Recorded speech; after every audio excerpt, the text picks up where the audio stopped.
thing I can remember making was a puppet. We did puppet shows with our neighbors. And I actually remember like painting the face and cutting out the hands and just having this concept for the first time ever of thinking about the way you want something to look and then creating that yourself. You know, it's much different than just in your imagination, which I was the only thing I'd been used to working with at that point. But then when you want to make something yourself, you realize that there's this whole learning curve and there's this whole boundary between your imagination, your mind's eye, and what you can actually create. Yeah, I mean, I can't think of anything that I've ever created that matched my mind's eye. So at a certain point, I just decided to do away with the mind's eye part of it and just accept that the process of it is more interesting and more fun than actually trying to match your imagination with something.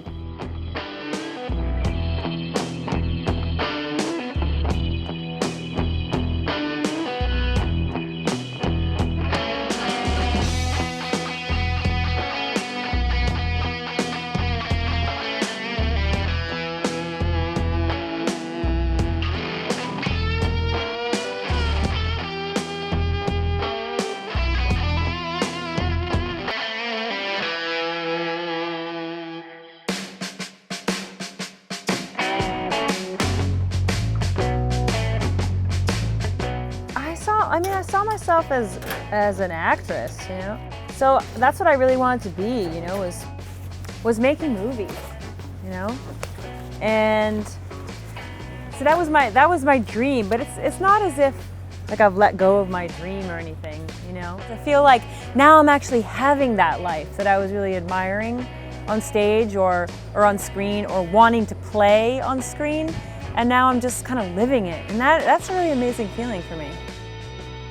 To be honest, when I started out, I didn't even know other knife makers existed. I always loved knives, but it wasn't like I was following a lot of knife makers and thought, oh, I want to do that. It just was kind of something that I knew. You know, I was learning at the same time, but it was just kind of something that came really naturally to me.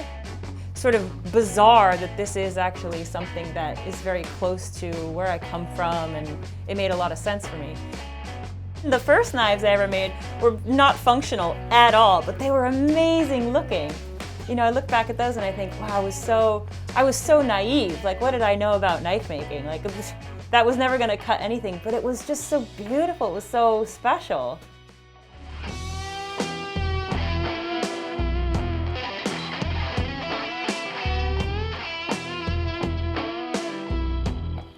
I think for sure the most challenging thing throughout has been like just letting go of what other people think about what I do or what I make.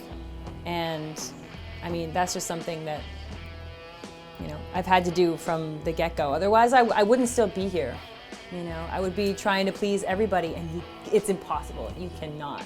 It's tough to have to push myself. And like a lot of people, I'm sure I work better under pressure. So if I'm getting an email from someone, yo, where is my knife? You know, I've given you all the space that I can. I mean, that's what I need though. I need to be able to have a lot of creative freedom. And you know, I'm also really hard on myself. Like I always deliver, you know, I'm never gonna leave somebody hanging, least of all myself, you know, because I don't think I have the heart for it. You know, I can't deal with that kind of criticism from myself, you know, to feel like a failure. And for me, like a failure is not being able to show up for myself. But certainly there are times when it's very difficult to make myself stay out here. And that's always the time when I end up getting hurt, you know, as if your mind is just somewhere else, or you're not really feeling it and you just want to be doing something else. I just go do something else for a little while. And then I realize, oh, it's not so bad actually. And so, you know, it's kind of this atmosphere that I live in right now is something I've been sort of working on creating since I was 7 years old. People always ask me, do you miss being an actress? Yeah, sometimes, like there are some parts of it that I do miss, but the energy is no different. It's the exact same thing for me.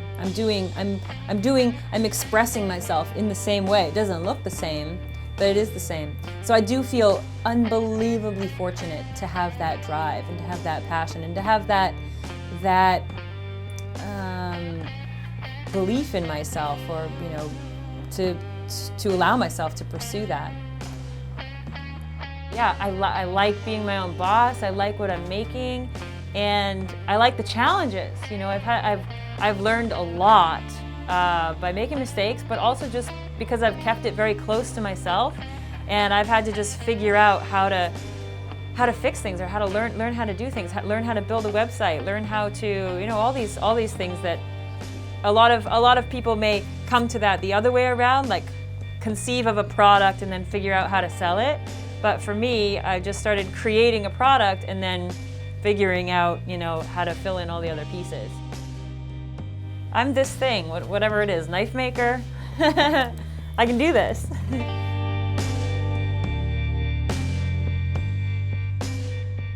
This idea that, you know, the knife is never really finished, because, you know, when I send it off, that's just the beginning.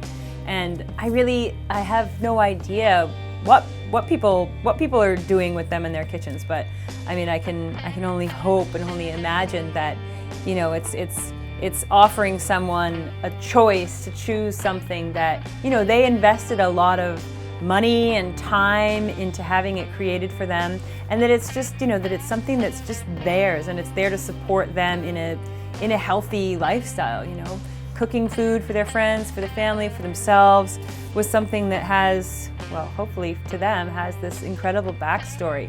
You know, it's not like something that they just bought with one click or something from a sponsored ad. Like, they had to discover this thing. You know, they were involved in creating this too.